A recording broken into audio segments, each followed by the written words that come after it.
Presidency describes endorsement of President Bola Tinubu as an indication of good performance.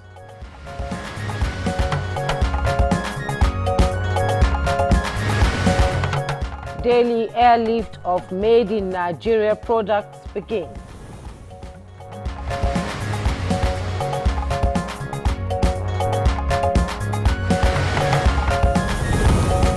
Air operations intensified to secure oil infrastructure in Niger Delta.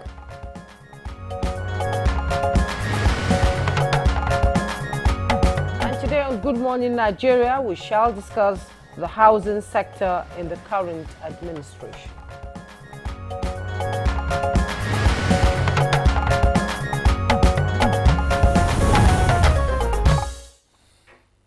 Well, it's another beautiful week, Jumai. Yeah, beautiful week. All right. Everyone dreams of owning a house. It is the second most essential human need after food and plays a very vital role in the standard of living or place of anyone in a society. Indeed, now with a population of more than 200 million people, Nigeria struggled with huge housing deficit for several decades, prompting interventions from government to fill these gaps that had lingered because of many factors. Yes, there are many factors. The country's housing policies have over time sought to address these shortcomings. Recall that the various housing policies in 1991, 2006, 2022 and 2012 all faced challenges, such as the 1978 Land Use Act on land administration, which could not provide a panacea for the cost of housing construction. Other challenges that undermine the implementation of Nigeria's housing policies in the past include high production cost, government changes, political influence, corruption, shortage of skilled workers, unachievable westernized building standards, housing finance, high level of urbanization, poor policy programs, and contravention of building standards in addition to poor building materials. Yeah, several development plans also targeted strategies that could close the huge gaps in the provision of adequate and affordable mass housing for Nigerians. 2 years ago, the Bola Ahmed Tinubu administration inherited more than 20 million unit housing deficit. Its renewed hope agenda unveiled a comprehensive and ambitious strategy which places affordable housing within reach for millions of Nigerians. And the state of Nigeria's mortgage market, which was highly underdeveloped, accompanied by challenges associated with access to long-term affordable financing, as well as the issue of high interest rates and stringent eligibility criteria, made owning a home the exclusive preserve of the rich. Yeah, of the rich indeed. The Renew Hope agenda developed three core components to address the country's housing challenge. These include the Renewed Hope Social Housing Program, the Renew Hope Housing Estate, and the Renew Hope Sitters. Jumai. And now let me begin with the Renewed Hope Social Housing Program, which has the ambitious goal of constructing 100 units in each of the 774 local government areas within a year of launch, directly addressing the needs of the most vulnerable, marking 80% of these homes for local residents earning a living wage with monthly contributions of a third of their income. Next is the Renew Hope Estates. This program targets state capitals with a plan to build 250 units in each of the 36 states, representing a crucial step towards providing more affordable housing options in urban centers, leveraging government budgetary allocations and infrastructure. And thirdly is the Renewed Hope Cities. This is a project developed through public-private partnership in 7 strategic locations. Now, Minister of Housing and Urban Development, Architect Ahmed Musa Engiwa, recently announced plans to also establish a framework for a real estate regulatory authority work in collaboration with the National Assembly and other key persons to bring greater relief to people who need homes. Yeah, greater relief, Juma. This is to ensure transparency, accountability, and professionalism to the sector. Let me also mention the additional 50 billion naira increase in the ministry's 2025 budget to help address neglects of the past.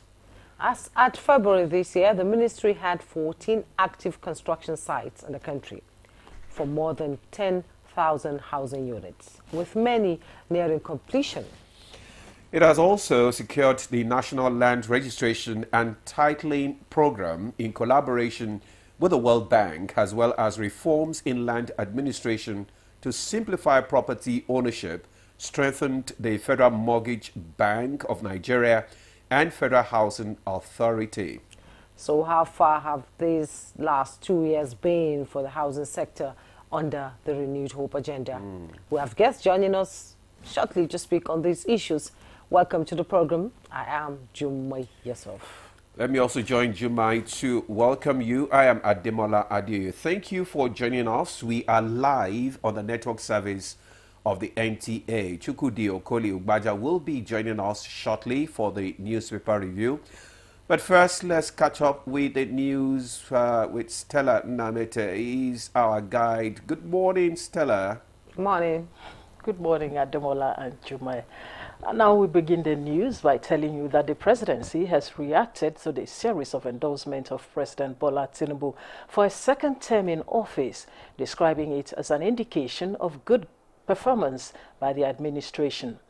At midterm of the administration, governors, National Assembly members and other structures of the All Progressives Congress APC have severally given pass marks and endorsed the president for another term in office. However, while a section of Nigerians believe it is too early to celebrate or prepare for the next election, the presidency says the endorsements only underscore that various reforms of the administration are yielding good results for the country. I don't think it is really too early. And even if it is too early, the opposition parties that are in disarray started it all.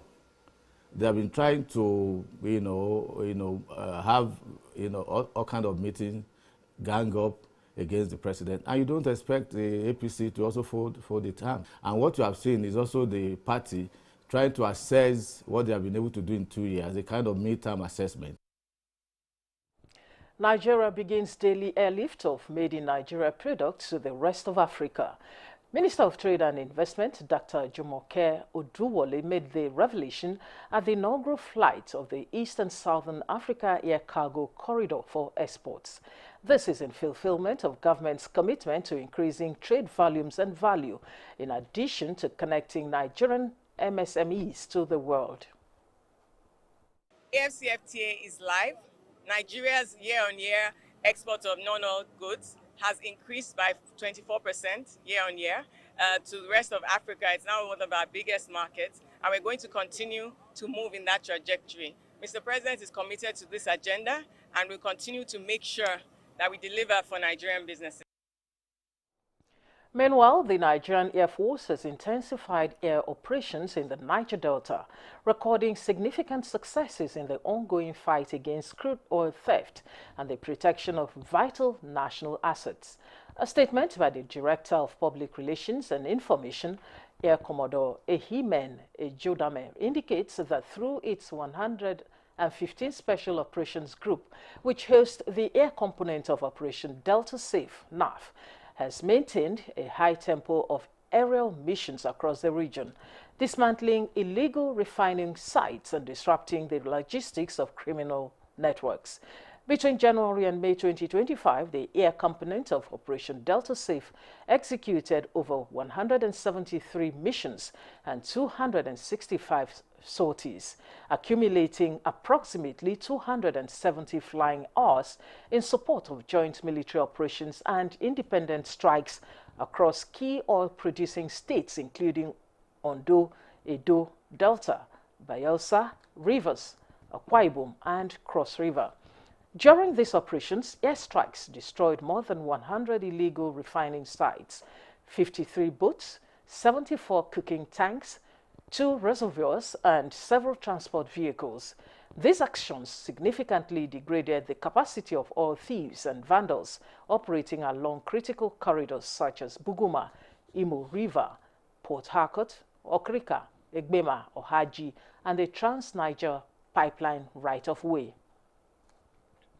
Operatives of... And that's the news for now. Good morning, Nigeria continues with Jume and Ademola after this break.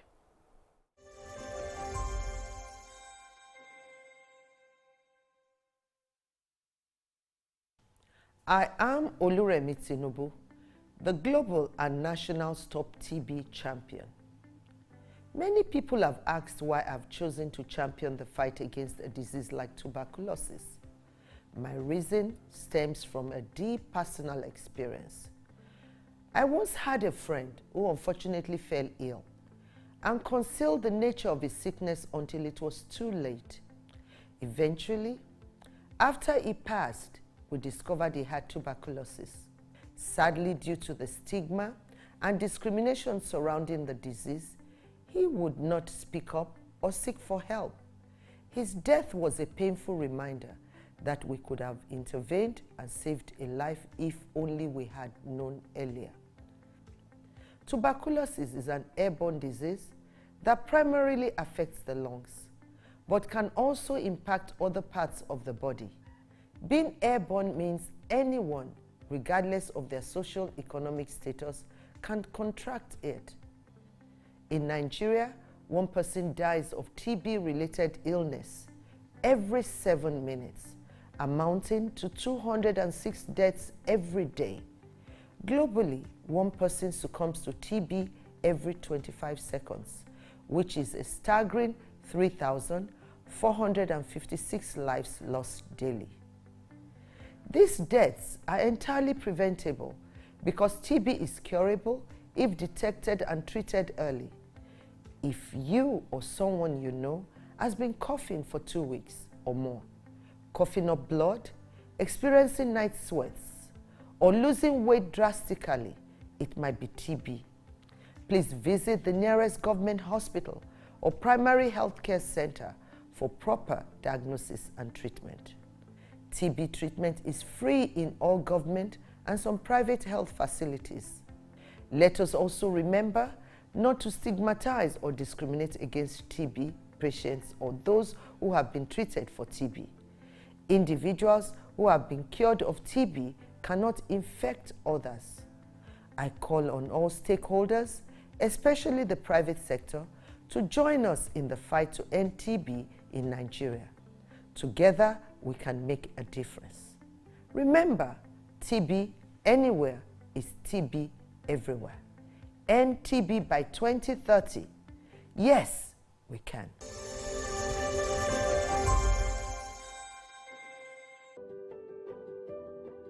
Have you heard the news? The federal government of Nigeria, through its direct benefit transfer program, has started the disbursement of 75,000 naira per household in 3 installments of 25,000, 25,000, 25,000 naira. Each recipient must have a validated national identification number, NIN, to receive the payment on behalf of their household members. To benefit, your household must be in the National Social Register of Poor and Vulnerable Households in Nigeria. The federal government's direct benefit transfer program is helping to reduce the effect of suffering while promoting financial and economic inclusion for the poor and vulnerable population in Nigeria. Afambo Geneka, Ebim Nagara Dimawa Village, Abuja, Nazo Afeba. So Esom Nandi register na NSR government register with my NIN. So government we use ATM card.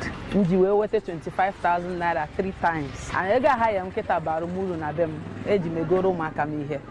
Jikweru mehendozo. Thank you. This message is brought to you by the Federal Ministry of Information and National Orientation, Federal Ministry of Humanitarian Affairs and Poverty Reduction, in collaboration with the National Social Investment Programs Agency, National Social Safety Net's Coordinating Office, and the National Cash Transfer Office.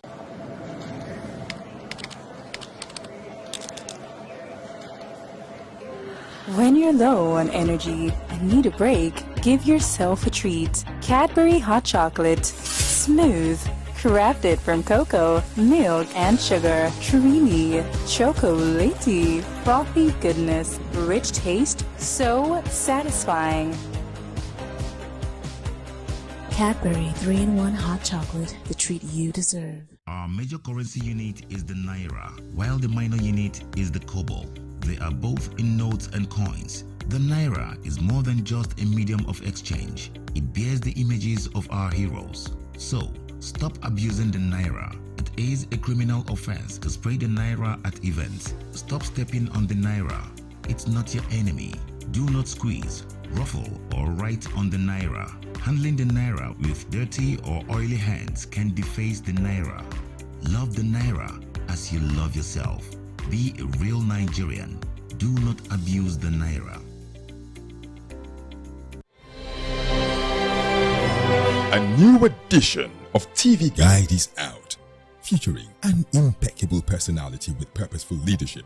Abba Abubakar Aliu, MD, CEO of Rural Electrification Agency, takes us through the gamut of activities and mandates of Rural Electrification Agency, as well as its achievements and dreams.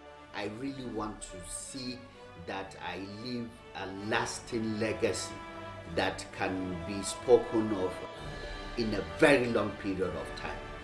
Welcome to a world of fun and excitement as we also present an assemblage of professionals in the media space. Some compelling NTA programs, current trends in the fashion world, ICT, sports, entertainment, and lots more. Meet Professor Charles Anosike, the Director General and Chief Executive Officer of the Nigerian Meteorological Agency, as he shares his vision in repositioning NIMET as a key player in Nigeria's climate strategy.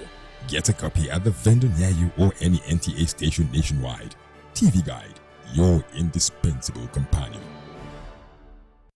Hey Nigeria, ready to breathe cleaner air and save money? Let's talk about gas. Drive with CNG, the smart, cost-effective choice. Fill up for less and travel further. Save money, save the planet. Switch to LPG for cooking. It's cleaner, healthier, and better for environment. Say goodbye to smoke and eye problems. Do you know Nigeria is a gas nation ranked 9th globally with over 209 trillion cubic feet of gas reserve? Gas isn't just for cooking and driving. It powers industries too. Cleaner, cheaper, and more efficient. And the best part, conversion centers are popping up everywhere. It's never been easier to switch to gas. Join the cleaner energy revolution. Choose LPG for cooking and CNG for your vehicles. Clean energy for brighter future. This message is brought to you by the Office of the Honorable Minister of State for Petroleum Resources, Gas, supported by the Nigeria Midstream and Downstream Petroleum Regulatory Authority, NMDPRA.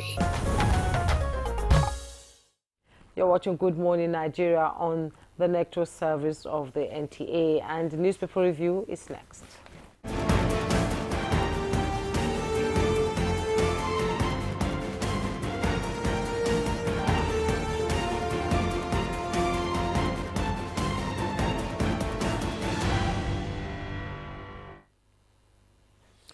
Well, our newspaper reviewer, Chooks the Boy, is here. Chooks. Hello, Demo. It's a new week. A new week, a bit cold, but I prefer it. Cold? How? It's a bit cold. How cold?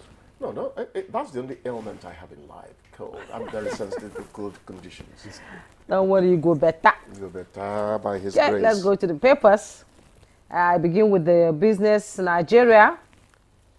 Business Nigeria, and above the masthead we have UTME receipts. Students celebrate high mark after JAMB error. UTME receipts. Students celebrate high mark after JAMB error. You find the details on page 2. Lagos named world fastest growing tech city in 2025. That's great. You find the details on page 2 if you want to know all about it. And below the masthead of the Business Nigeria, no more network blackout without warning. NCC orders telcos. You find the details on page 5. Land default, that's the headlines in the Business Nigeria. Land default, FG begins seizure of 4,800 FCT properties today. Land default, FG begins seizure of 4,800 FCT properties today. You find all the details on page 2 also. And by the side piece of the picture story, Serap drags CBN to court over local government funds details. You find all the details also on page 2. Investors rush short midterm bonds despite MPC caution. That is also on page 2. And fuel crisis looms if 30-day refinery deadline fails. That's coming from Petron. And Nigeria's Treasury bill auction oversubscribed amid stable, I don't know, amid stable what? You find the details on page 2. Let me quickly go to the Daily Times newspaper. The Daily Times newspaper above the masthead. Wike pulls out of PDP pills deals, vows to fight until justice prevails. You find the details on page 11. And below the masthead, National Assembly, not a rubber stamp. Senate leader insists. With riders, faults opposition for labeling Parliament as pawn. You find the details on page 2. Just below the masthead, can you take yours, Mr. Demola? Oh, okay. Yes. All right. Let's move to this Nigeria newspaper. Just beside the news, beside the nameplate, Nigerian listed companies paid 1.1 trillion dividends in 2024 SEC. The details can be found on page 15. As PDP crisis worsens, Wike tackles Makinde Bala others, says Oyo governor, architect of problems in the party. Bala Mohammed, hiding under facade of chairman of PDP Governors Forum to breach agreements, pulls out of all other agreements, vows to fight injustice in the party. Details of that story can be found on page 4. They were flooding. South states take precautionary measures. NIMET predicts heavy rainfall. Details of that story can be found on page 12. Serap sues CBN over non-disclosure of direct payments to LGs. Details of that story can be found on page 4. And NDLEA intercepts 6.5 billion opioids in Lagos rivers. Naps 2 British men, recovers 3.8 million naira cash.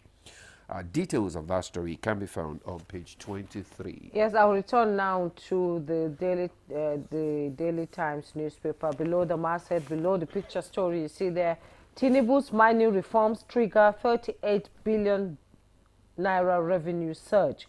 That's coming from Alake, the minister there. And Tinubu is God's gift to Nigeria, Prince Author Eze says. Accountability. PDP demands disclosure of project cost. IGR from Abia governor. And Fulani militants kill retired police officer. 20 orders in 30 communities. Details on page 2. You have solutions to Nigeria's problems, Obi tells Northerners. You find the details on page 2 also. Mr. Chukwudi, let's go. Yes, Atoeze says President Tinubu is God's gift to Nigeria. We called him after 1,000 when I was in Minaj Broadcast International. And they said if you greeted him, you were sure to get 1,000. 1,000 was big money that time, yes. You know. He's still trudging. Okay, anyway. UTME result, students are happy, yes. High marks have come. I am happy for Ishak, Professor Ishak Oloyede. I have to confess I like that man. We're asking him to be more careful next time. But that situation just proved he too is human, you know. But I'm happy the way it has all, you know, been resolved. PDP crisis worsens, Wike tackles Makinde Bala. Well, journalists are free to pick their headlines, but this PDP matter, me I not to understand them again. But I thought Wike and Makinde were friends. You see, you took it from my lips. Because what I wanted to ask was, who really is on Wike's side in all of this? I don't understand. Anybody who disagrees with him, he must have something. Because I remember the G5. There's a little Trump in him. Yeah. You know? But they say the man is a good man at heart. Who? Those who have gone close to him, they say he's a good man. Who? That's the FCT minister. Okay, well, I love what he's doing in Abuja. Oh, I told you he's the roadmaster. I love what he's doing. I don't like his politics to make me, subjugate his achievements as somebody who is changing the face of Abuja. You know, and that takes us to the houses that are due for taking over. You know, we should discuss that, shouldn't we? Yes, land default. FG begins seizure of 4,800 FCT properties today. My question is, Chukudi, if they are they going to repossess the house, or are they going to? What happens to the tenants living in the house? The point is if they seize the house, what happens to the tenants living in those houses? The law managers are not very good, with the tenancy law, but I know enough that you can't just come in and vacate, push out a tenant, even if ownership has changed. When ownership changes, the 6 months, statutory, what do you call it now, notice has to happen. Where do they go to? You might in this present situation in this country. Where do they go to? That's the moral extension of your question. Yes. We're talking about what is practicable by law. Yes. You know, you see, my dear Juma, your question is not out of place. Let's have a heart. It's just that in many cases in this country, another man had Nagarawa. But it does matter that you do not cause social upheaval for people unnecessarily. You know, I am sure that beyond the law, relevant agencies will step in to speak for these people who are, concerned. But the point is that you cannot take the house from the owners and then eject that doesn't happen. No, it doesn't happen. I hope it does not happen. You take the house, you can even renegotiate with the tenants in there. Some will stay. You can even absorb them. Yes. Let them continue. What about those who have paid 2 years ahead? No, that's what it's the same thing. You still have, actually, if you have a good lawyer, your 2 years will stay. Yeah, yes. Because there's an agreement. There's an agreement already. I just pray that is what will happen, because there's this, when things like that happen, there's this aggressive approach by implementators. I think there's a social net that protects those people, legalistic. Because, we might be affected. I don't know. You are writing another book after Ojuku because I'm involved there. Yes. And let's talk about they say the fuel crisis looms if 30-day refinery deadline fails. This will not be funny. There are some headlines people cast in this country that makes me say, you are reporting people for not continuing the management process. Many of the things, just like the other time, they said there was going to be fuel crisis if a renegotiation of the agreement between Dangote and and I said, these are administrative things. Why bother us with it? If that crisis comes, somebody's head should roll. Because it's just a continuation. It's not anything new. Sometimes we create unnecessary panic in society. Maybe this is to warn people ahead of time.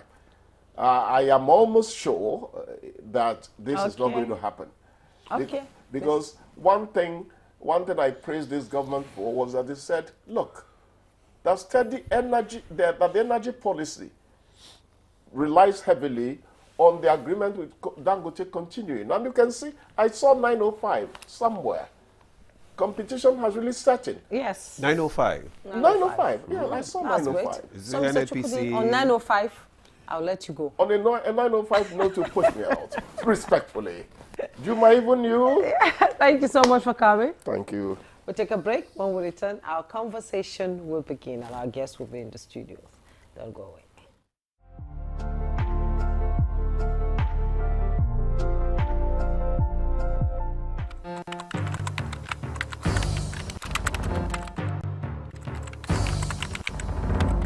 I am pleased to announce encouraging news from the National Bureau Bureau of Statistics, which released the Consumer Price Index, the CPI, for April 2025 only yesterday. According to the report, the headline inflation rate for April stood at 23.71%, This represents a decrease of 0.52% from the 24.23% recorded in March 2025. Similarly, month-on-month inflation dropped by a notable 2.04%, from 3.90% in March to 1.86% in April. This, of course, did not just happen by chance. The President is focused and is determined, and his determination and his interventions are clearly paying off. The benefits of reform, though gradual, are real and measurable.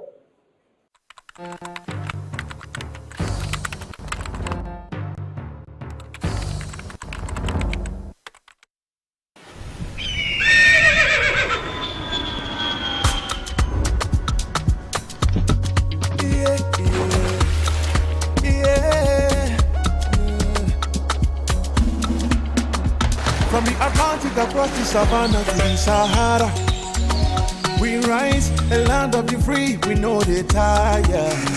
We dream great, our spirit is undying. Resilient, rooted like palm tree, we sway in colors, with undying demand. We make solutions, we ignite passion, yeah.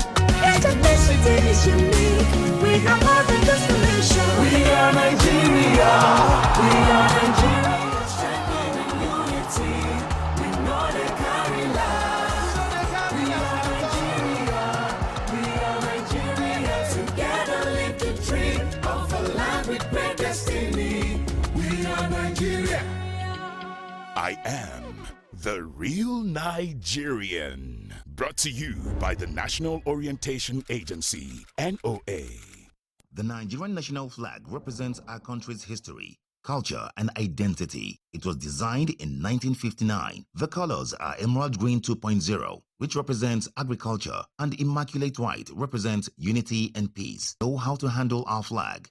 Illuminate the environment or don't fly the flag overnight. Do not fly a dirty or tattered flag. Take such flag to the nearest National Orientation Agency office for proper disposal and replacement. The national flag can only be flown at half-mast on the directive of the federal government. The national flag must be flown at the same or higher height when displayed alongside other flags. Don't burn or allow the national flag to fall on the ground. Do not print, decorate, modify, or insert the coat of arms on the flag. Our national heroes are not buried with the flag. They are honored by presenting it to their next of kin during interment. Respect our national flag. Be a real Nigerian. This message was brought to you by the National Orientation Agency, NOA. At NTA Television College Jos, you will dive into exhilarating hands that will fuel your passion in education and propel your career to new heights. We don't just teach, we craft the next generation of media leaders. Explore our diverse offering, understanding the personnel matters and issues in the public service, basic development communication, financial reporting under IPSAS, and interpretation of public sector accounting standard IPSAS, audit, internal check and control management, video camera maintenance, new technologies, optics, fiber, IP technologies, automation, storage management, and wireless technology. Challenges and opportunities in the secretarial profession in the digital age. Digital marketing, basic drama, online reporting, understanding the provisions of the revised public service, audio engineering operations and maintenance, camera operations, and intermediate drama. Mark your calendar. The second quarter of 2025 is your launch pad. This is your moment to seize the future. Announcer Management. I want to play! I want to play! Survey says...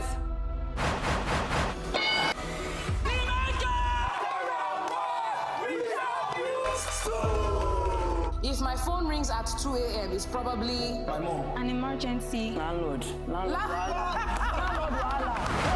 Machaluko. I will give you 1.5 million. After you smile finish, I will add extra 1.5 million just for you to move around. I will not add extra 2 million naira. Just for you to call me Odogu.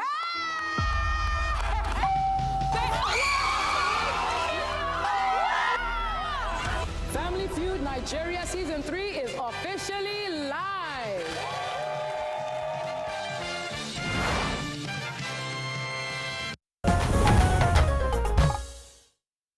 Thanks for staying with us. You're still on to Good Morning Nigeria on the network service of the NTA. To set the tone for the discussion this morning, let's listen to this background report by Timothy Yusuf. President Bola Ahmed Tinubu's administration has made significant strides in the housing sector over the past 2 years. Some of the key developments are the Renewed Hope Cities and Estates Development Program, which aims to deliver 50,000 units of houses across 36 states and the Federal Capital Territory. The project is expected to create massive job opportunities and stimulate economic growth. Another key development of the administration is in the housing construction. Here, the administration has approved the construction of 1,000 houses in 7 states, including Sokoto, Kebbi, Katsina, Zamfara, Kaduna, Niger, and Benue, with a budget of 50 billion naira allocated to the National Emergency Management Agency, NEMA, to kickstart the project. Affordable housing initiatives is another priority key area where the administration plans to utilize 5 trillion naira from the Central Bank of Nigeria's Cash Reserve Fund to promote long-term mortgages and affordable consumer credit. The move aims to increase liquidity in the housing market and encourage private sector participation. In the area of reforms and partnerships, the administration has outlined plans to review PENCOM regulations to allow increased investment of pension funds in the mortgage asset class and work with state governments to provide credits and incentives to developers of affordable housing.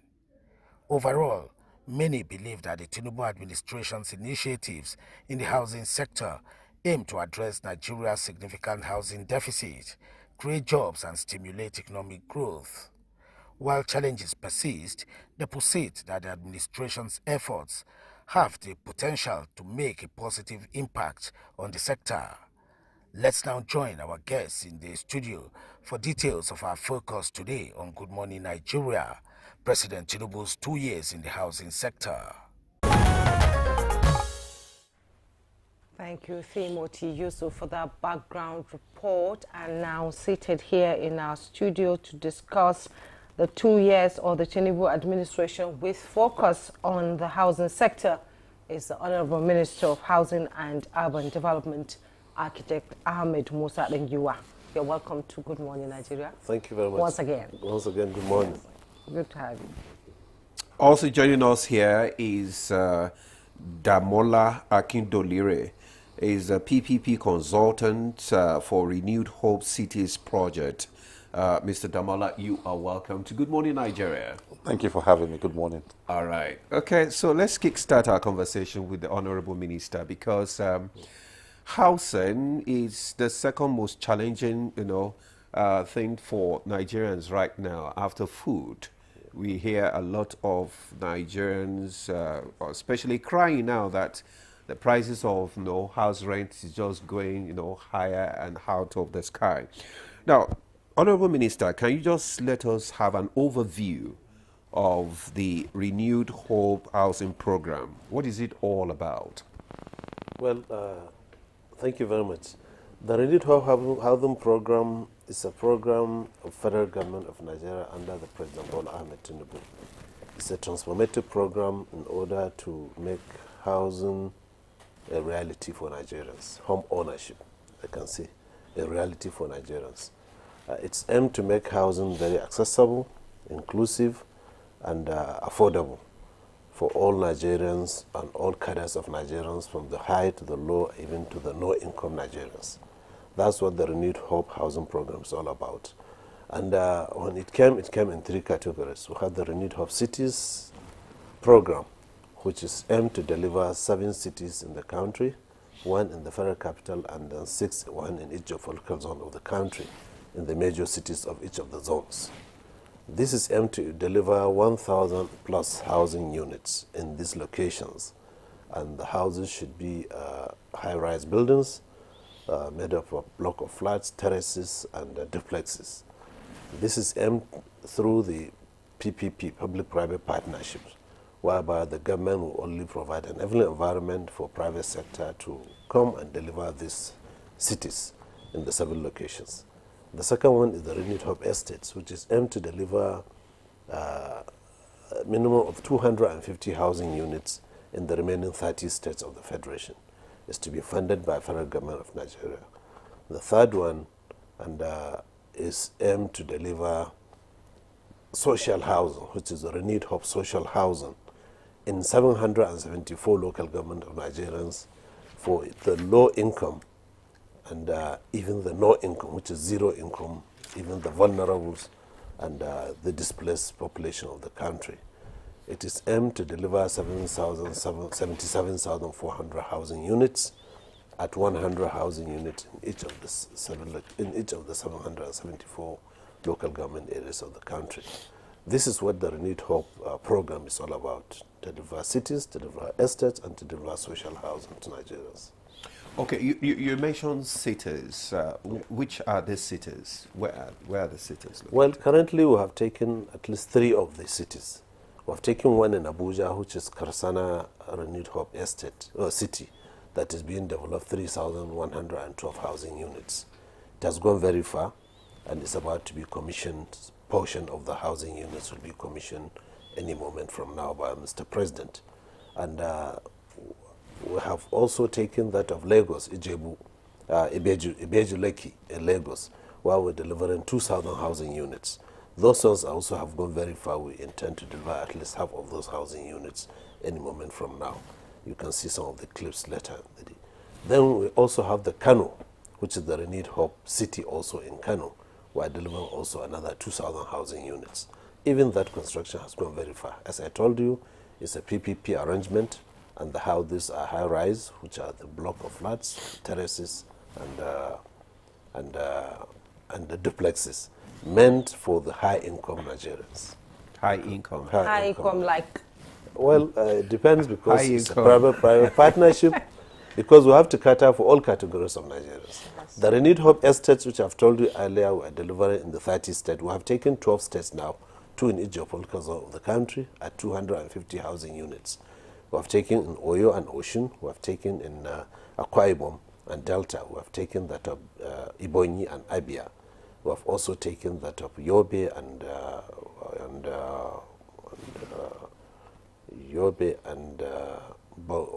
Gombe, sorry, and that of Benue and Nasarawa, and also Katsina and Sokoto. These houses have almost been completed, because all the road networks, most of the road networks, and the electrical and water supply has been completed. Are these for the low-income earners? These ones are for the medium-income earners. Medium-income earners. Then for the low-income earners are the ones we intend to launch any time from now, which is the Renewed Hope social housing. We intend to deliver 100 houses in each of the 774 local governments. It's a bold decision of the president to ensure that all categories of Nigerians are catered for. This Renewed Hope social housing is aimed to target the informal sector, who has even a low income and even have zero income Nigerians, and even the vulnerables and the homeless. You said that the houses that you're building would be accessible and affordable. How? Because if you look at the take home of most Nigerians now, and the houses, their prices are just. How are you going to make it accessible and affordable for ordinary Nigerians? Well, we made it accessible to every category of Nigerians. If you are high income, we have done it for you. These are the Renewed Hope cities which you have to go for. If you are the medium income, these are the ones we are delivering in the 30 states of the federations, which are the 250 housing units. They are into 1, 2, and 3 bedrooms. If you can't afford 1, you should afford 2. And if you can't afford 2, you can afford 3 bedrooms. And these 1, 2, 3 bedrooms are organic in nature. It means it can transform from 1 bedroom to 2 bedroom by adding 2 walls and then roofing it. So that when your family increases or your income increases, you can expand easily, because the land for that expansion is made available within each of the housing units. And these are the target audience. While for the low income, who are the ones in 774 local governments, the aim of the federal government to deliver these 100 housing units in each of the 7 local governments, 70% of these houses will be the ones to be sold. The 30% of them will be even given free to the zero income Nigerians. And for the homeless, for the vulnerables, this is what the intention of the federal government to do. And it's soon to be launched by the federal government. The 70% that will be sold, it doesn't consider, nobody will say it's not affordable. If your income is 30,000, you just pay 1/3 of your income, which is 10,000. If your income is 60,000, you pay 20,000. If your income is 90, you pay 30. So that to ensure that there is inclusivity, nobody is left behind. Okay. That is the aim of this federal government and under President Bola Ahmed Tinubu, and is making it a reality for Nigerians. So can you tell us the success story on the collaboration between the private developers and the federal government? How successful has it been in actualizing this dream of the Renewed Hope agenda? Well, since inception, we realized that we can't do it alone. We can't provide for all. Even the number of houses, we can't do it alone. That's why we imbibe the culture of bringing in the private sector.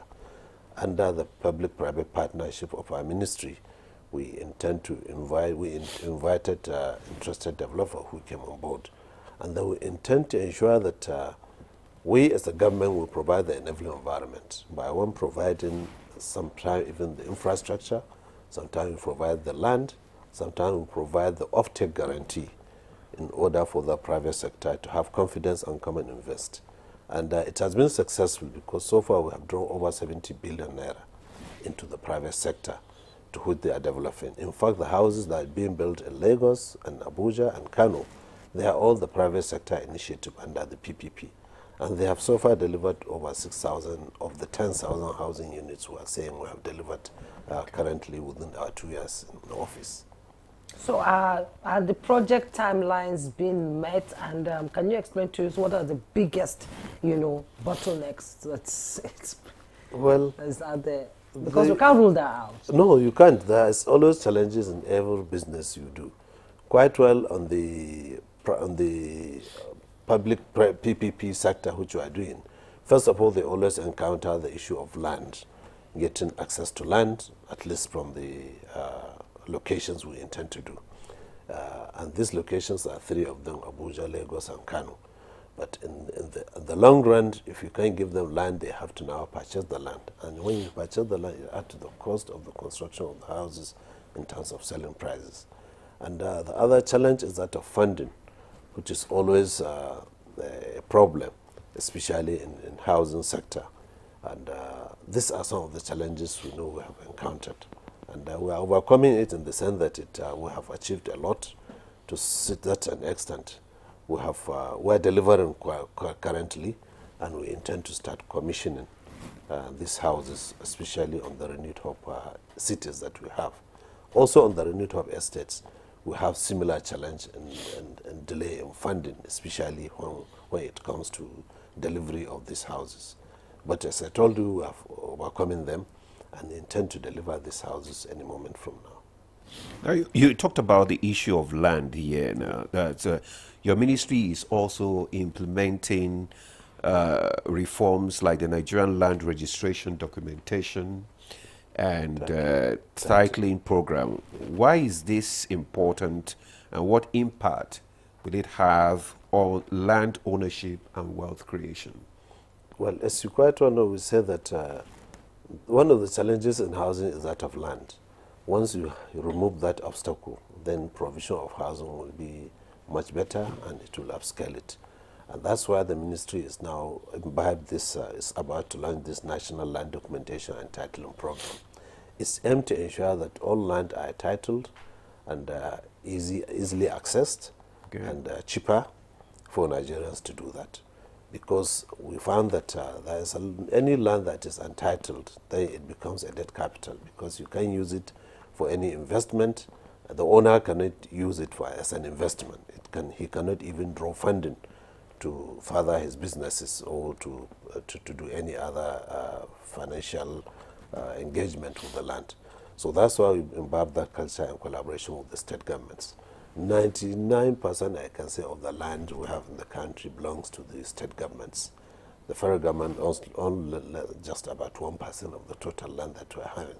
So that's why that collaboration is very key with the state governments to ensure that we increase access to land, we reduce that bottlenecks that has to do with land, and we encourage the state governments to encourage their citizens to title their land, and the state government to make the land titling very easy and accessible. In many of the states, you find that you take at least 2 years to get a CFO in some of the states. There is no state, I think, that you can get a land processed within 6 months. So 6 months to 1 year, to 2 years is unproductive. That's why the ministry is trying to ensure that they bring in the state governments to ensure that we upscale it, because using technology to ensure that you can get your land title within 1 month, 30 days, if you can imbibe the culture of this electronics method. That's why the ministry has established the federal land titling program that we are having now in the ministry. Okay, this cannot be done alone by by the housing and the PPE, the private sector. Last time we spoke on this housing issue, you talked about job creation. Yeah. That building these houses will create a lot of jobs for our youths, women, and who want to join the building sector. How has it improved the living standards of some Nigerians through jobs gotten from building this kind of houses across Nigeria? Well, that's why the Renewed Hope agenda is not just building the houses. It's about job creation, inclusivity, and making Nigerians to earn a living. For every house you build, you are creating 25 jobs. So for the 10,000 houses that we are delivering currently under the Renewed Hope agenda of Mr. President, we are creating nothing less than 250,000 jobs. And you'll find that you get people engaged. And on construction side, most of our laborers, they earn nothing less than 150,000 naira monthly. Because at the rate of 5,000 per day, down 30 days, you are getting 150,000 naira, which is even more than the minimum wage that you are having. So that's why the job creation, imagine the job creation that is creating under the Renewed Hope cities and estate, and even under the Renewed Hope social housing we intend to do. The Renewed Hope social housing we intend to do of 77,400 units, 100 in every local government, will create nothing less than 2 million jobs. So imagine catering for 2 million jobs, earning 150,000 naira monthly. What would that do? It improves the local economies of the locations where we're having these housing units. Thank you. You talked about there's something that I read about the housing portal. Yes. Can you, how does it work? How does it ensure equal access for Nigerians, for housing? Yes. When we roll out the Renewed Hope program, we find that what are the options for accessing these houses? The options could be either direct payment or outright purchase, outright payment or installmental payment, or mortgage, or through rent-to-own. And we created a portal, which is the Renewed Hope portal, under the ministry, to which anywhere you can access this is www.renewedhopehomes at FMHUD, Federal Ministry of Housing and Urban Development.gov.ng. Once you access it, it takes you to the site where we are building these houses. It shows you the location these houses are being constructed, the types of houses, their prices, and how to access. Then once you pick the one you want, then it will take you to the mode of payment you want to pay. If you want to pay outright purchase, it will take you to the bank account where you make the lodgement, and the offer letter will click on for you, signed, and with your name on top.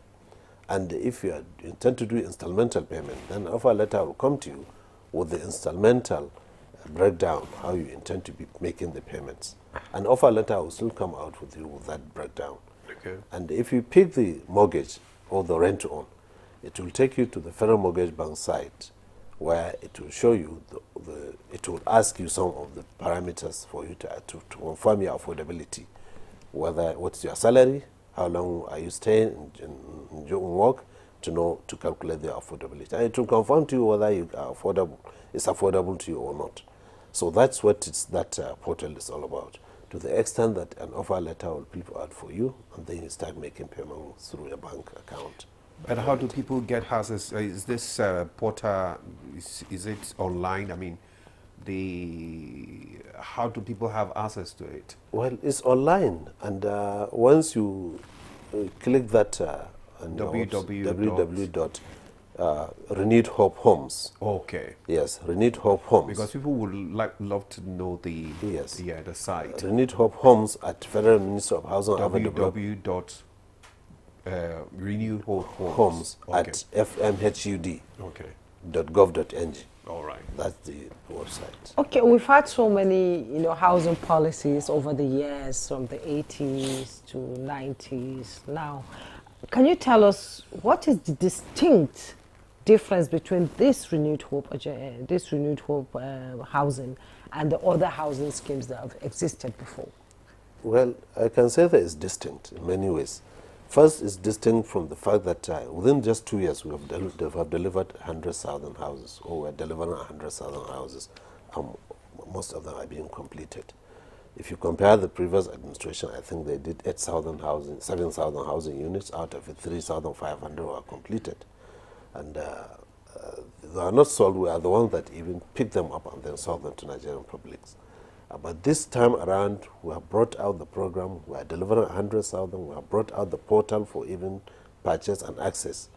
And Nigerians have started even paying for it. Then the second one is that the houses we are delivering are organic in such a way that all categories of income brackets are catered for. From the high income to the middle income to the low income to even the zero income Nigerians. They could be able to have houses as long as the houses are delivered, which we are delivering now. So this is the uniqueness of these ones. And in the sense that the issue of affordability, that once the houses are built, we say the social categories of Nigerians cannot afford it due to your income, which is not your fault, then you say they are denied. So that's why the distinct difference between this program and others, as I mentioned earlier, all categories of cities and estates and social housing are all catered for all Nigerians. So it's a holistic, approach to reducing the deficit in housing. That is the only way to do it. Okay, you said you have mobilized over 70 billion in private sector investment. Yes. How is the PPP model working in practice, and what role are developers playing in expanding these housing assets? Well, how it is being worked is such a way that developers approach the ministry with their own proposal. Some will come even with their own land to ensure that we come and partner with them. Okay. We as a ministry, we know that we have to ensure that sometimes we even bring in the ICRC, which is an organ of government. Okay. Concessionary rates are an organ of government that do that. Then we ensure that we give them the off-take guarantee through a federal mortgage loan of Nigeria, whereby they have delivered. We now created a program whereby we're delivering 100,000 housing units. Any PPP that come will fall under this. And federal mortgage loan of Nigeria will provide that off-take guarantee to those Nigerians. In some locations, we give them even the land. In some locations, we facilitate access to land through state governments. Once the state governments land that the investor is coming with the knowledge of Federal Ministry of Housing and Urban Development, land will be made accessible to those kind of developers, and that they will access it. And that's why the project commences.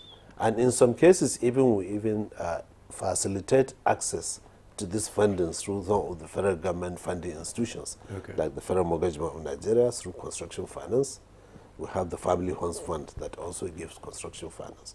Many of this, substantial part of this 70 billion were accessed through these institutions. So these are some of the modalities we do, and we ensure that we facilitate access to. Okay, thank you, Honorable Minister. Mr. Damale, let's bring you into this conversation. You are a PPP consultant, and Tell us how you have been able to collaborate with the Federal Ministry of Housing, in providing houses for Nigerians. Okay, thank you. Just like the Honourable Minister has mentioned, the government realized very early on that the private sector needs to play a critical role in the delivery of housing for Nigerians, and that's why the private sector were able to mobilize very serious-minded, large-scale developers. Because the real issue here is when you look at the rental cost of rent, the real factor driving up rent is the lack of housing. Yes. That's within close proximity to the cities. So for us, developers had to come, apply to the ministry. We went through a normal process. And through that process now, we are talking about the Renewed Hope Cities, which is delivering 1,000 units in all 6 geopolitical zones and the FCT. And the more cities you create that in that manner would also lead to driving down the cost of rent, lowering the commute time between major cities and the various offices that they represent. These people work, Nigerians work. So for us, it's been cutting the red tape, ensuring easy access to facilitating land, cutting all the red tape to have to do with the approval process, ensure that we're able to get from titling to groundbreaking to construction in record time. Okay. All these are factors that cost a lot of money if developers were to embark on this venture on their own. But through the intervention of the Ministry of Housing, we've seen that time drop significantly, and then becomes more encouraging for the private sector to participate. And if you look at what the Honourable Minister has said, 70 billion vis-a-vis what the ministry's budget is, very soon we're going to see a trend where the private sector will even take a more prominent role in terms of taking leadership. Okay. Ensuring that we can mobilize twice the capital that the annual budget can actually prepare for, so that Nigerians, and that's the real issue, if we don't have private sector investments in housing, there is no way we can drive down the housing deficit. The government has too many priorities in education, in health, to provide houses, which is a very capital-intensive program. So the private sector now coming in is a very significant difference that we've seen from what the previous administration housing policies used to look like. 70 billion is by no feet small in terms of the value, but it's still a drop in the ocean compared to where we need to get to in terms of providing houses for Nigerians. We see so many policies from the Tinubu administration. How has it impacted the public-private partnership when it comes to housing? Well, honestly, we are quite very encouraged by what we've seen. A number of them which we can roll out here. I mean, first, to typically think of how much a house will cost, given the escalating cost of items, that is also being brought under control through the intervention of the ministry, through engagement with stakeholders, and the building manufacturers hub that will be set up is a PPP relationship. The Federal Mortgage Bank has moved up its mortgage, the cap on its mortgage from 15 million to 50 million. That's a significant step. We've also seen the Mofi Real Estate Investment Fund, a 250 billion fund, which 150 billion came from the federal government and 100 billion from the private sector, making 250 to provide mortgages to Nigerians at 12%. Now that's another collaboration that you would see that would help Nigerians help own their own homes. So with this kind of initiatives, we're seeing both the demand and the supply side being catered for. In the past, what you typically see is focus on one side of the aisle, which is, okay, let's put houses into the market. And that's what leads to so many vacant houses, because the supply side is not there, or you see it vis-a-vis the other way around, where you have a lot of houses on ground, but nobody has the capital to actually acquire those houses. So this initiative being driven, this PPP is not just playing on the demand side only, on the supply side only. They're also playing on the demand side, where private sector has mobilized 100 billion to support mortgages for Nigerians at 12% over the next 25 to 30 years. So you can see this holistic approach is the real way we need to tackle the housing crisis. When you talk about mortgage, you said there are so many houses out there that are not, being occupied by Nigerians. Yes. And how much do Nigerians understand this mortgage business? That you can walk into a mortgage bank and be able to source money to buy a house. How many Nigerians? Just give me a percentage. I understand this mortgage, yes. This mortgage. So generally, home ownership in Nigeria is currently less than 25%. When you compare this with other economies, that's around 50%. Even in South Africa, it's much higher. It's because the real factor here is the credit enhancement ability for an average Nigerian is still somewhere where it has to be enhanced. And if you look at the general administration policy of President Bola Ahmed Tinubu, you would see setups like Credit Corps, you'll see setups like the Nigeria Credit Guarantee Company. The whole idea is to improve the purchasing power of Nigerians. So yes, there might be a gap in knowledge of what mortgages are all about, but what mortgages really do is to enhance the purchasing power of an average Nigerian rather than wait 20 years to save and buy a house that the prices keep moving. You can actually lock the prices at the rate of today and pay over your working life, and that's really the story of mortgages, But the real issue with Nigerian mortgages is the rates. The rates have been, astronomically high. That's the question. So the rates have been quite high because why? When you mobilize private sector capital, you have to also make sure you are matching those rates with returns that are, are quite attractive. But through the intervention and policy direction of this government, we have now seen, okay, how do we deliberately encourage that when people build, we have Nigerians, you give Nigerians the power to buy. And that's why the first thing that the government has done is to, okay, let's move the cap on what we call a decent house from 15 million to 50 million at 6% mortgage rate. Now, from 15 to 50? To 50 million. That's high. That's a considerable high number, at 6% over the life of the working life of the average worker. And then you also find on the MRIF side, they have said, okay, we can get up to 100 million at 12%.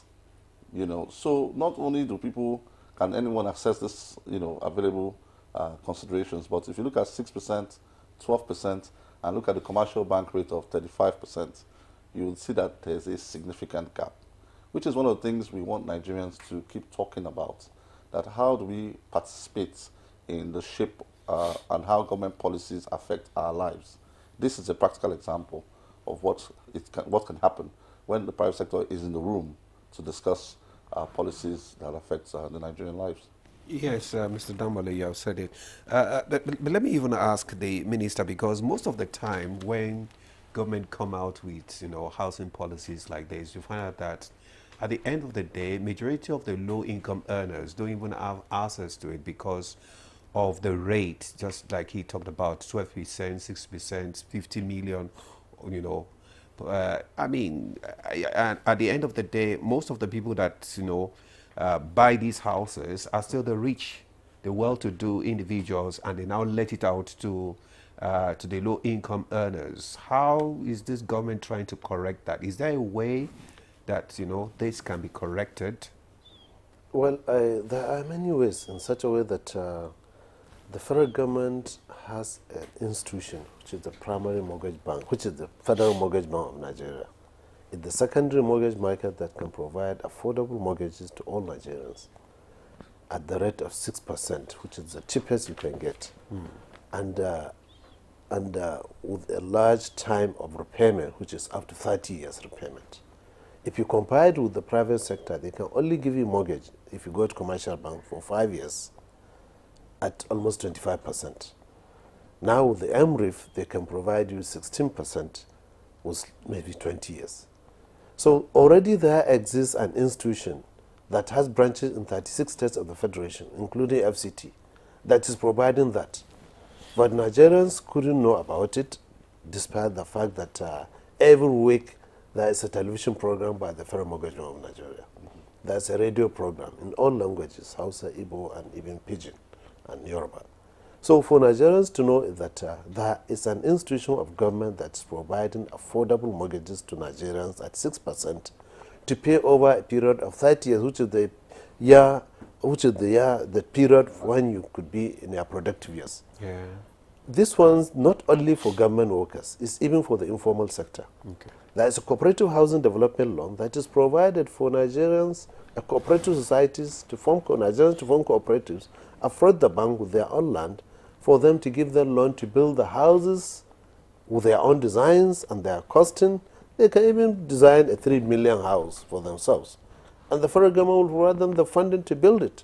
Once you build it, you bring in the off-takers who are your members of cooperatives, and you get the houses.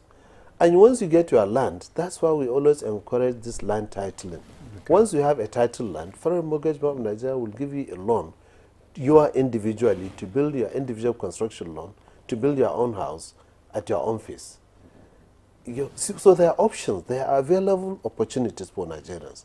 But the only thing is that Nigerians are not ready to access it. Or they are not aware of it. That it is possible. Well, I don't believe that they are not aware of it.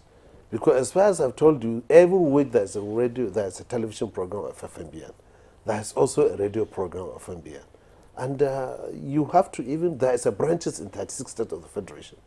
I think there is a deduction for all workers of 2.5% of their earnings. So if there's a deduction, you have the right to go there and inquire. I've been deducted. This money I need to access mortgage. Then they can guide you on how to do it.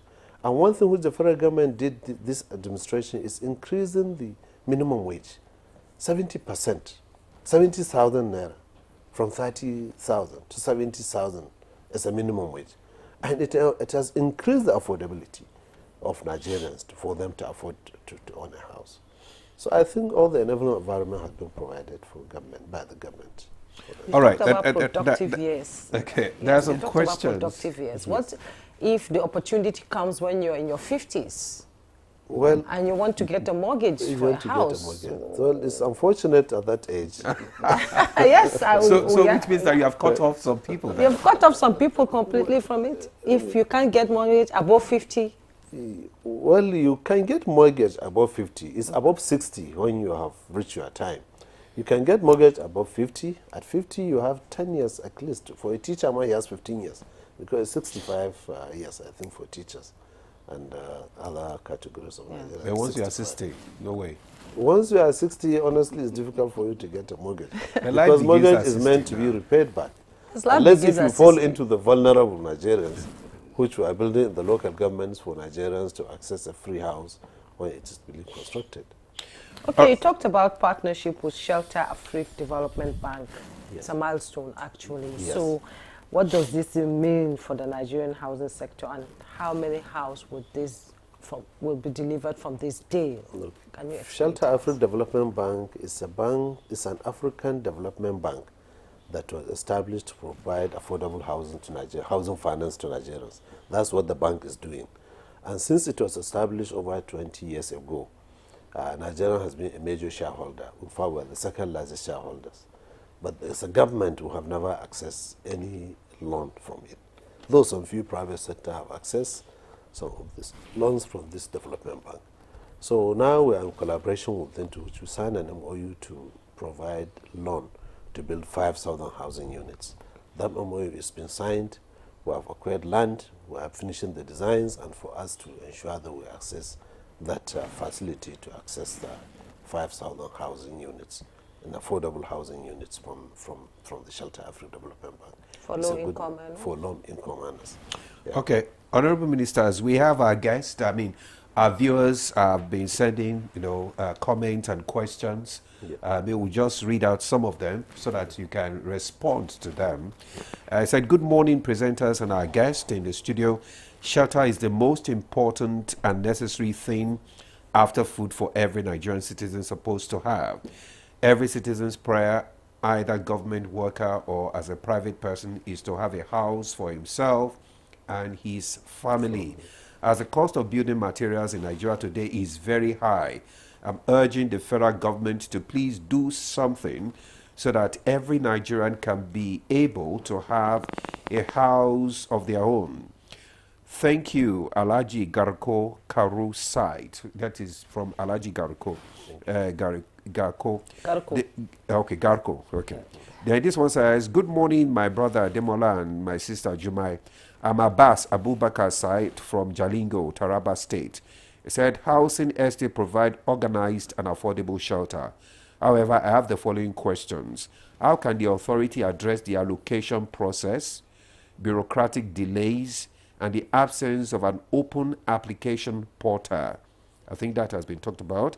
Addressing these challenges will help eliminate disenfranchisement and restore hope and confidence among staff. Now this one say, I have a question for the Minister of Housing and Urban Development. What mechanism is the ministry putting in place to prevent fraudsters from hacking the ministry's website or scam unsuspected citizens who want to pay for a house? Same from Alaji Garko. Maybe I should just pause there so that you can respond to some of these questions before we take the other questions as well. Thank you very much. The other first two questions, I think they are just commendations and a statement that they made. But the last one is very key to us, especially. No, one said about the what is the cost of housing materials? The cost of building material is high quite well due to the many reasons. And what the government is doing toward that is to ensure that we produce our building materials locally. Because if you don't discourage importation of local building materials, then the building material cost will be very high. Okay. And you'll find that the houses will keep on being unaffordable to Nigerians. So that's why what the ministry is doing currently is that of establishing a building material manufacturing hubs, one in each of all corners of the country. We have gotten some private sector who are coming to establish those private building material manufacturing hubs. We have gotten locations, one in Ijopol Kazon, one in Shagamu, one in Lokoja, one in Aba, and then another one in Kano, and Gwambe and Gwambe. So these are the locations we intend to have this building material manufacturing hub. We have written letters to all the state governors on these locations to provide us with 200 hectares of land for us to establish these hubs. And investors are already discussing with them, who are very much key and ready to come and establish that. Once that is done, we assure Nigerians that building material costs will be stabilized and Nigerians will have affordable houses to purchase. Yes. Then the issue of the hiking, that one is very key to us. We are aware of that, and we are taking a lot of precaution to ensure that hackers have not access into our websites to ensure that they defraud Nigerians. So we're doing all we could to ensure that we safeguard the website. Okay. Thank you. Okay, I have some questions through here, and I begin with Adewale Olaniyan. He's based here in Abuja. He said, "Good morning, Honorable Minister. How is the 753 duplexes seized from a single person going to be shared? Because I believe the houses were built with Nigerian money, and as such, it should go around the country." And MWO Abdul, naval rating, retired from Kano, says, "I am a retired naval rating and I served 35 years in the service and I don't have a house to live after my retirement. How will I get involved as a #1 citizen to benefit?" And Mr. Marka Dominic Oduen said, "I want to thank the Minister for throwing more light on the housing project for Nigerians. However, most of us, the federal civil servants, find it difficult to access these houses. How can a civil servant get access to this house seamlessly?" And Hajia Rahmat, a 60-year-old and above, should be considered for the federal mortgage loan if the beneficiary has a veritable means of livelihood beyond the retirement age. Well, thank you very much. Some of the questions are very valid. For those retirees, I doubt if they have a very stable pension that usually comes their way. Because once you say it's a mortgage, then it means it has to be repaid. And Nigerians should know that for any loan to be given out, someone has to be credit worthy to access a loan. And once you accept the loan, it means you have to pay it. But we have an informal sector set up whereby even those who are not earning salaries from the government, they can also access mortgages from Nigerians. So it's very difficult for us to confirm whether a retiree could be able to access a loan from a bank or from a mortgage bank while he's not, his salary, he doesn't have a steady income. So that is the crux of the matter. Yeah. Okay, I have this. This one says, "Good morning, sir, Honorable Minister. Thanks for the enlightenment and efforts shared here. I would like to share my experience trying to get a house through the Federal Housing Loans Board for almost 4 years. It has been from frustrating application from one developer to another, and even more blocked-necked civil service politics, bribery and wickedness where a staff would hide one's files just to frustrate its movement, and the slow process that ends up leaving a bitter taste in one's mouth. Even as a level 12 officer with the Federal Civil Service, the federal loan can't even cover a 2-bedroom flat for me. So what do I do? Then this one says, good morning, thank you for the housing scheme initiative. Please, how can one access the housing scheme on a normal day without having to be a federal government worker? And how can it be assessed in the various states? This is coming from Mrs. Helen. So maybe probably you answered the first question. Yeah, the first question that has to do with the Federal Housing Loans Board. It's a federal government agency under the head of service of the Federation. It is done to provide for the federal government workers a facility for them to access mortgage loans. And it's unfortunate, these frustrations, how he was able to be frustrated to that level. The only way is that if there are options, you move to the next option. The federal mortgage loan is there, and most of the Federal Housing Loans Board, sometimes they come to the federal mortgage bank to even raise some funding, and then go and fund their own agency there. So I'm very much sure if he has tried the federal mortgage bank, he may get it much better than what he's getting, the frustration he's having now. Okay. Yes. Then the second one says, thank you for the housing scheme. Please, how can one access the housing scheme on a normal day without having to be a federal government worker? Well, most of the loans are not only for federal government workers. Okay. Even the informal sector provisions are made. So like this, our own houses that we are doing, since they are under portal, nobody will ask you why you are working, but will ask you what you are earning. Okay. And whatever you earn, it can be in the informal sector or in the formal sector. It can be in the public or private sector, to which one can be able to earn a business. What it matters is for we to know what is your earnings and you have a steady income. Through your bank statement, one could be able to verify that.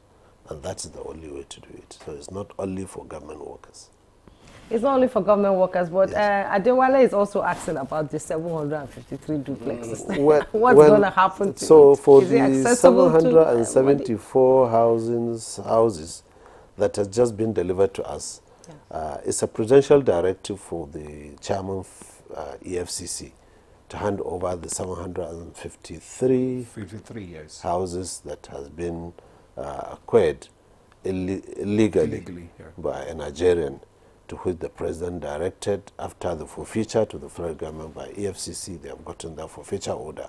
The president directed that these houses should be handed over to the ministry to complete them and sell them to Nigerians, and some of it for federal government needs. So that's what the directive is all about. And what we did today, this Monday morning, I'm going to inaugurate the committee to go and do the assessment in terms of the integrity test to ensure the structural stability of the houses, and then do the assessment for the completion of the houses, and then also come up with the framework for selling of those houses. And selling of these houses, I'm sure, will not be different from what we are doing now in the ministry, but specifically for those type of houses that have been seized under the seizure of the EFCC. So we want to assure Nigerians that once these things are completed, we finish our assessment, then we go ahead and complete at least the infrastructure of the estate, of the ancillary facilities within the estate, and take the houses to a level that up to roof level and plastered externally. Then we can even start selling them to the public. As carcass? As carcass, they complete internally. Because every Nigerian has his own taste and ability in terms of affordability to finish it. But we want to finish them so that all the terraces will look the same. All the block of flats will look the same. All the duplexes will look the same, so that there won't be any differences. Nobody can come and add another floor on the existing structure, so that because it's not meant for that. So once we're able to standardize these houses, then we'll start selling. And assure Nigerians in a couple of weeks will now come up with a framework for the sales of these houses. Will you go through a public-private partnership to do that? To complete, yes. We have not yet come to that. We then need to bring in the public-private partnership. Government needs to put a little funding for the completion of the houses to the level we can sell them off. when we are completing the infrastructure. Already there are some few infrastructure on ground. The roads are already laid, but no drainages, no water, no electricity. So we have to provide that. There is a fence, we have to strengthen the fence, do a gate house. There are other ancillary facilities like the sports center, the shopping malls and other facilities that were provided in the estates. So we want to complete them. For the houses, every house, most of the houses, or almost all the houses are not roofed. So we want to roof them, plaster externally, and then dispose them off to the public for them to acquire. Okay. Architect Damola, let me just ask you, what policy reforms do you think necessary to improve the governance and risk management framework in Nigeria's housing sector? Well, I mean, there's quite a number of them. Some of them have been done already. But I think very prominent amongst them is the need for us to carry out extensive land reform, which the ministry is already initiating that process by, unlocking debt capital. Nigeria has, according to PwC, $300 billion worth of debt capital. So I think the land reform is very critical. Once that can be done, a lot more Nigerians can have access to finance if the land is titleable. That's one. Also, we are seeing some policy direction in terms of managing the cost of building materials, which astronomically has continued to increase over time. And the simple reason for that is because a number of up to 60% of building material items have been imported. So we're beginning to see policy direction to help manage and stem that particular challenge. So that helps us to fix some issues on the supply side. While on the demand side, we've seen initiatives like policies around the mortgages. One of the things you would have to commend the Honourable Minister and the Federal Ministry of Housing and Urban Development for is the portal. Typically in the past, this housing thing are always done under the table, but with the portal, you can influence who does what. And you're even limited by things like BVN, so if you go to the portal today, some data requirements are there. So with your BVN, you can't buy more than 2 units. So even if you had the resources to buy 10, you can only buy 2, so that you can give opportunities for other people to participate in this kind of initiatives. So the initial, based on people's experiences, it's all been sold, it's all been shared, all that has been eliminated with IT infrastructure they've put in place, which is quite very commendable and shows transparency. And that also gives confidence to the private sector to participate. So I think on the demand side, if we continue to see mortgage rates continue to go lower, continue to see initiatives that help Nigerians to finance the acquisition of their homes with lower rates. And then we begin to see houses located in places that they can at least afford.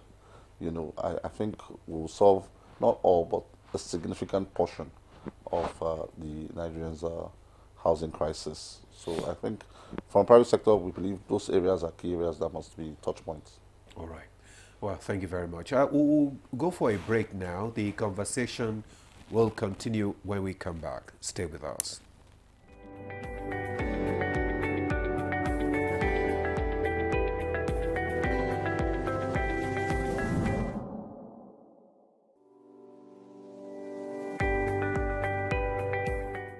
When we think about the digital economy, you can see it as the marketplace for digital goods and services.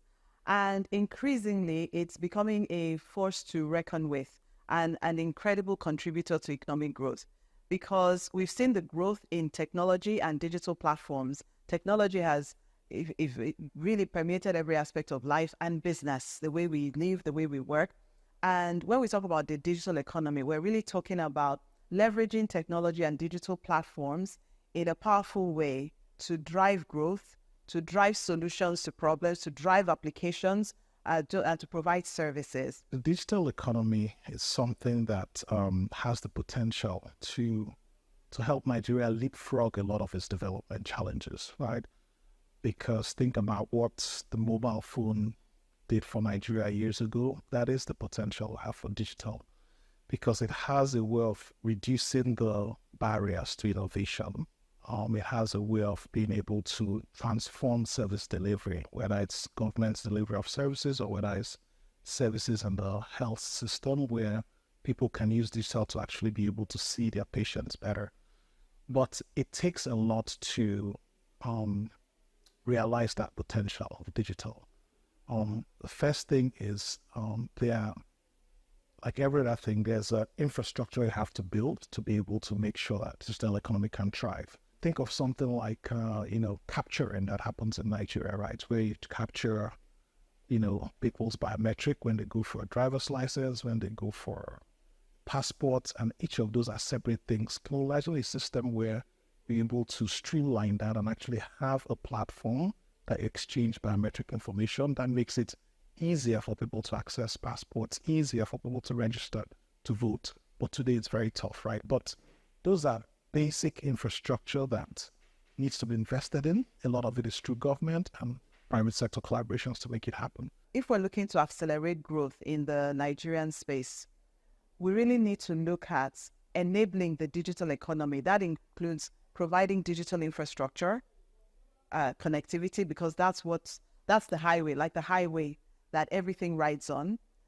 We need to think about digital capacity building in terms of the suppliers to the economy and also the consumers within the economy. So a robust digital literacy initiative. The good thing about technology is that, one, it helps you to transcend boundaries.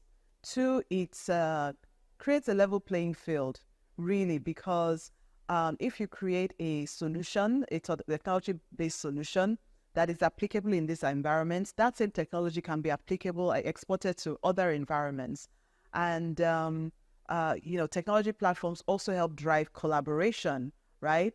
When we're thinking about innovation, when we're thinking about business growth, collaboration is an important part of that. So when we think about the impacts with the rest of the world, we find that actually technology platforms are giving us an opportunity to engage more actively, to collaborate, to create partnerships, to even export our knowledge and services for people to engage with all the great things I'm talking about technology and digital platforms. They need access, internet access, broadband access. So we need to make sure that access is more available and affordable for the average user. The most important thing is to think about where you want to go as a country and actually what type of policies are going to help get you there. There are examples of countries who've been able to transform using digital, for example. There are very clear things those countries did to be able to make it happen. So a lot of this, the pathway to be able to solve these problems are not mysterious, right? It takes courage of the policymakers to be able to understudy some of these things and bring in the policies that work to be able to help them.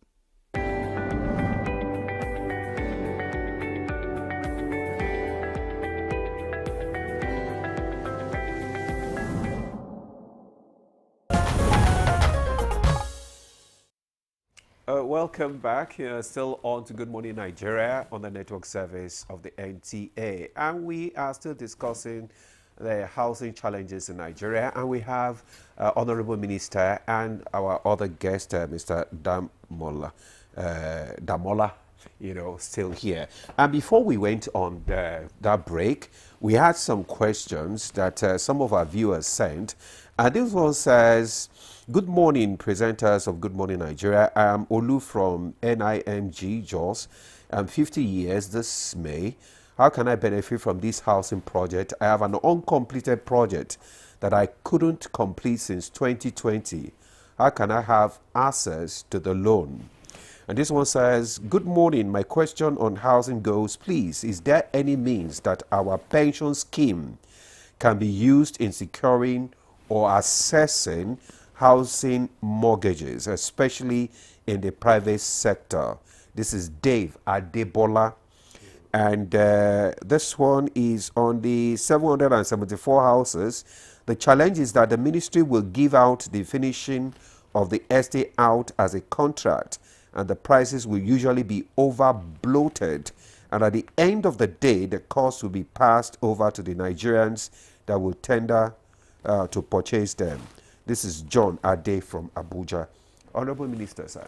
Yes, thank you very much. The first one that is discussing about an uncompleted house he wants to complete. Yeah. Luckily, there is a facility under the Federal Mortgage Bank of Nigeria that provide construction finance, individual construction loan to Nigerians. And those that have commenced construction, they are much more favored. So all he needs to do to take the designs of the houses and then calculate or estimate what it needs to complete the houses.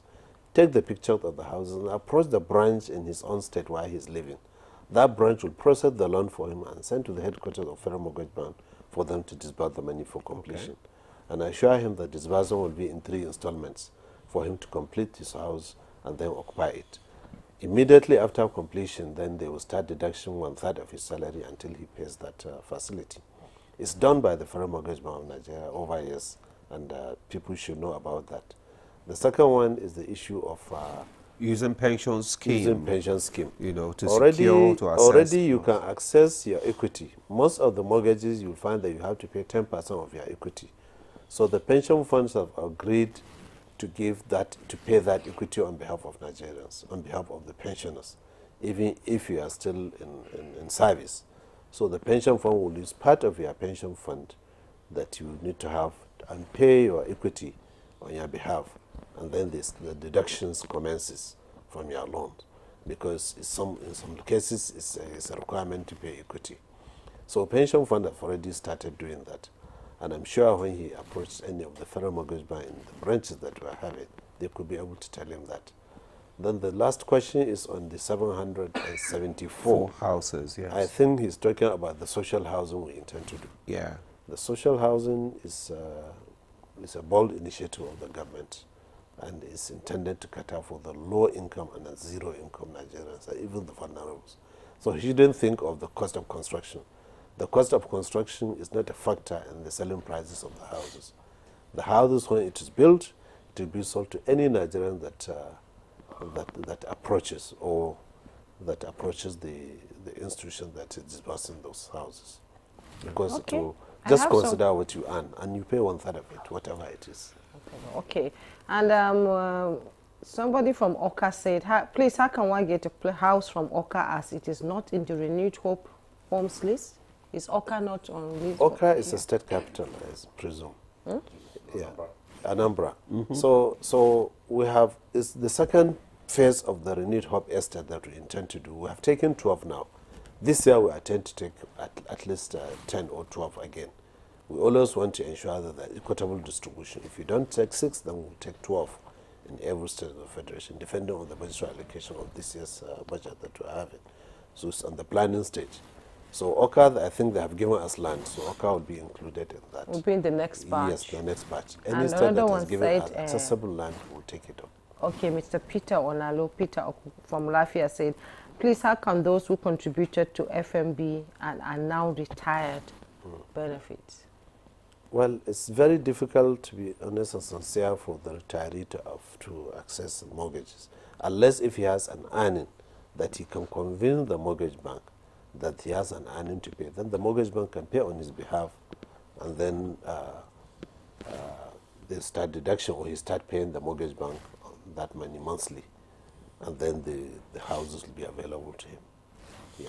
Well, Honorable Minister, since you are talking about the Federal Mortgage Bank now, let's talk about its recapitalization. How has this transformed the bank, and how does it translate to accessing funds for a home? Well, the mortgage bank, since inception, it has been undercapitalized, and currently that's what the bank has been struggling for. It's under the 5 billion naira capitalization. That 5 billion, only 2.5 billion has been paid, 50% of it, to which is not adequate. So apart from the fact that it is sourcing its fund from the contribution, workers' contribution, the bank will not be able even to survive it. That's why over time there has been a cry for increase in the recapitalization of the bank from the 5 billion to at least 500 billion naira. Okay. Recently, last year, I took the memo, Federal Executive Memo, to Federal Executive Council for recapitalization of the bank. And the Federal Executive Council refer us back to sit down with the Minister of Finance, the CBN, and other stakeholders to ensure that we amend the memo and then bring it forward for the federal government. The issue of that is not the 500 billion naira, it's not the whole amount to be given by the federal government. The capitalization, 50% of it should be the equity contribution by the federal government, and 50% will be debt capital to be sourced from the investors who will invest that 50 billion, 250 billion. And with that capitalization, it's going to improve its activities and even extend its mortgages, not only houses, even to commercial properties. Okay.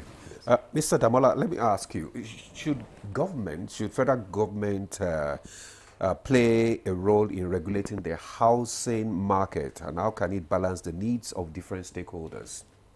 Absolutely. The federal government, albeit limited, but definitely has a role to play.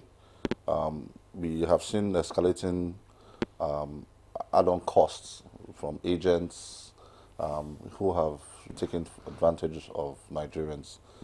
Therefore, we need to know, we need to set standards. You know, there can't be, and we've seen some initiative in Lagos around that directive, where there's a cap on what should be paid as part of the cost of either rent or homeownership. We've also seen all sorts of players who've taken advantage of Nigerians offering products that do not exist in the name of off-plan without any verifiable title or document or plans to show that they have intent to even construct. So, and defraud unsuspecting Nigerians who want to take advantage of the early entry so that they can reap the benefits of the growth of the capital appreciation of the assets. So definitely there's a role for regulation to ensure that the framework is there to limit or even eliminate these unscrupulous elements that take advantage and, you know, increase. Because if you look at the actual cost of, you know, houses, if you look at the rent side, by the time you add 10% caution, 10% agency, 10% this, 10% that, you're almost at 40-30% of the cost itself, you know, and some of these monies are never returned, you know. So there's role for government, and I do know that there's a Senate bill that is in process, and I'm sure they will definitely work with the Ministry of Housing to harmonize what kind of regulation should be in place, but we cannot over-regulate the industry, as we need private sector to have the confidence that they would not have their investments stalled by one regulation or the other. But we need to weed the industry out of elements that take advantage of Nigerians. Okay, it's 2 years of the Tinubu administration. As we begin to wind down this program, I want to ask you this question. Where do you see the housing sector at the end of the first term of President Tinubu? Honestly, 2 years, we're just 2 years into the government of President Bola Ahmed Tinubu. And let's start with the size of the industry. We've seen the real estate industry outpace other sectors, becoming one of the top 5 largest, fastest growing sectors in Nigeria, which is credit to the President and the Honorable Minister. We've also seen the real estate sector overtake the popular oil and gas industry, becoming the 3rd largest sector behind agriculture and trade, according to the Nigeria Bureau of Statistics. So that alone tells you, from a macro factor, what has happened in 2 short years, you know, that we have seen. We've also seen a departure from the past, where, you know, which with good intent, the government has did their best to deliver 8,000, or eventually 3,005 was delivered at the end of the last administration. And we're talking about 5,000 to 10,000 being commissioned within the 2nd year of this administration. So 8 years, 2 years, I think we can do the maths and tell what the story looks like, you know. Before now, private sector's participation in industry was 0. Now private sector is at 70, almost matching the budget. What do you think is responsible for that? Leadership is very important. We've seen leadership on the part of the President, and we have a very energetic minister who is not an armchair minister. So you can be sure he would inspect and hold you accountable to whatever you have committed to do. And also creating and coming in with that private sector thinking to actually say what is the real intent or the common objective here. How do we ensure that we meet somewhere in between? In the past, PPP engagements have been skewed in such a way that they've been very unviable. So people want to live close to town would have to pay the price of close to town. People that want to stay a little bit further will pay what is required to do that. So we can actually dimension what people's needs are and not put everybody in a bucket and expect that they would all fit. And through this collaboration, we've now seen that, okay, if the ministry provides land access, we can reduce the cost of houses by, say, 10–15%. Okay. If we have additional, government-owned enterprise funding, we can reduce it again by another 15%. So that kind of collaboration is how we get to affordable housing, not when both parties are talking from different perspective. So we've seen that change. We've also seen private sector mobilize capital into that space. We've seen how the pension funds are responding to initiative of this government, mobilizing 100 billion to support the 150 billion that has been committed as seed funding to the Mofi Real Estate Investment Fund. So you can see that the role of government really is to provide the enabling environment. That's really the role of government, and they allow for private sector players to thrive. And this is the policy direction of this administration, and under the leadership of the Honourable Minister, that is different. That our job is to provide the environment, your job is to ensure that we deliver for Nigerians. Okay, all right. Honourable Minister, let me just ask you, as we are winding up, what are the potential opportunities and challenges for sustainable, housing development in Nigeria, and how can they be addressed? Well, there are two ways to it. One thing we have to know that government cannot provide all. So that's why the government funding has to be sustained in such a way that there should be sustained an increase in the budgetary allocations for housing, because it's a one fact. Whatever you provide the government fund for construction of houses under the budgetary allocations, I assure you 60% of that funding will be returned back to the government at the end of the construction. If you give us 300 billion, I assure you within the next 2 years of completion of those houses, 200 billion after the sale of those houses will be returned back to you, because at least 100 can be used to subsidize the cost of the houses, or 150. So something will have to be returned to it. That's what I want the government, especially the budget unit of the government, to know. That funding housing, apart from the fact that substantial part of this funding will return back to government, you are creating jobs for Nigerians. Okay. And apart from creating jobs, you are empowering the local economies and ensure that you sustain it. That is the only way to do it. So if you don't do that, I think that is on the other side of the government. On the private sector, we have to ensure that all the bottlenecks that has to do with the PPP arrangement has been streamlined. So through our administration, we are able to engage the ICRC to show them that the PPP under road construction or other infrastructure should be taken differently from the PPP under the housing. Under housing, if a private sector comes and invests, he will recoup his money within 2 years. But if you give that same amount of money to a road user who constructs a road, he can extend it up to 10–15 years before he recoups that his investment. Because he can only recoup it maybe through toll gating.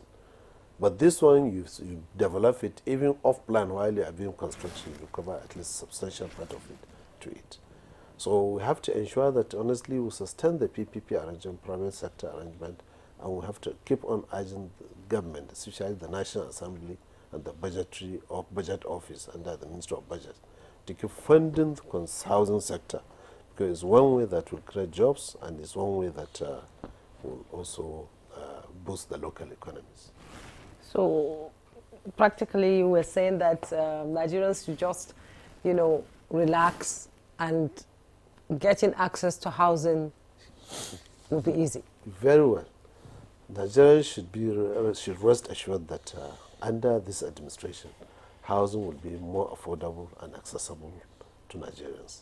And it is going to be an inclusive way whereby all categories of income will be catered for. Okay, I have these questions from some of our viewers. This one says, good morning, my name is Binta Abdullahi. Please let us tell ourselves the truth. A core civil servant who relies solely on his hard-earned money, that is the salary, can't buy a house with a loan from Federal Mortgage Bank. Firstly, what one can assess as loan will not pay for the house in Abuja. And the houses forfeited, I bet, there he's talking about the houses forfeited now. He said, I bet you only the rich will be able to buy them. Now this one says, good morning, Honorable Minister. Please, you should please intervene. Nigeria Bar Association has allocated a whopping 10% to ourselves for all change of property title agreement. This is outrageous, considering that there are other charges. This huge transaction cost has worsened the issue of home ownership. Yes, and let me quickly take this before you answer that. He said, please, Minister, let's learn from the private sector. The easiest way for Nigerians to be house owner is to employ site and service strategy. That is why the private sector has taken over the industry, and Federal Housing Authority is struggling. Let the government acquire land and construct road and power with electricity and sell the land in small plots for people to develop and supervise development. That is John Ade from Abuja. Okay. Thank you for that insight, because he needs to know that under the Federal Ministry of Housing and Urban Development, under our urban sector, we are also doing the site and services scheme, whereby some of the land that we are having, we erect the infrastructure, the road drainages, bring water and electricity. And then we cut off the plots and then dispose to the general public. So it's one way of doing that. And once you do that, we give you a title. With that title, you can now approach the bank, the Federal Mortgage Bank, and acquire loan for individual construction loan. So I thank him for bringing that, but he needs to know that the ministry is also doing that in many of the states that we are currently doing under our national urban planning sector. Then the issue of affordable housing, Nigerians need to know that that's why the ministry is now doing this. The houses we are constructing currently under this administration are much cheaper than the ones that have been constructed under the previous administration. Not because of anything, we are targeting the individual who will own the houses. You don't have to build the house and put the tiling and put the POP. Do it in such a way that the houses will be affordable and habitable to whoever wants to access it. At least the target audience, which are the low and medium income earners. Once they can be able to access it, then they can improve upon the houses and then to their own level. And the issue of the 753 houses we have acquired is still in planning stage. That's why we don't intend to finish them off at that level. We intend to semi-finish them so that they could be affordable to individuals. And once we sell them off, individuals can invest whatever they want to invest to complete it. Some will even take it as a carcass and just plaster and enter, depending on what you can afford. So we are doing that, and we are considering a lot of that. On the issue of Nigerian Bar Association, which he says is an issue to which we have to engage the Nigerian Bar Association. If it is in their scale of fees, their professional scale of fees, there's nothing we could do about it apart from the fact that it has to be on legislation. Because every profession has its own approved, federal government approved scale of fees. Like we have it in the architects and the quantity surveyors and other in the built environment and engineers. But Nigerian Bar Association, we have to call on them that if it is not within their own professional scale of fees, please let them reduce that charges at least half the price to 5% instead of 10% for them to do that. They should reduce from 10% to 5%. Thank you so much, Honorable Minister, for coming on Good Morning Nigeria today. Honorable Minister Architect Ahmed Musa Dangiwa, thank you so much for providing insights to all government programs under the Renewed Hope agenda. Thank you. Also, we want to thank Mr.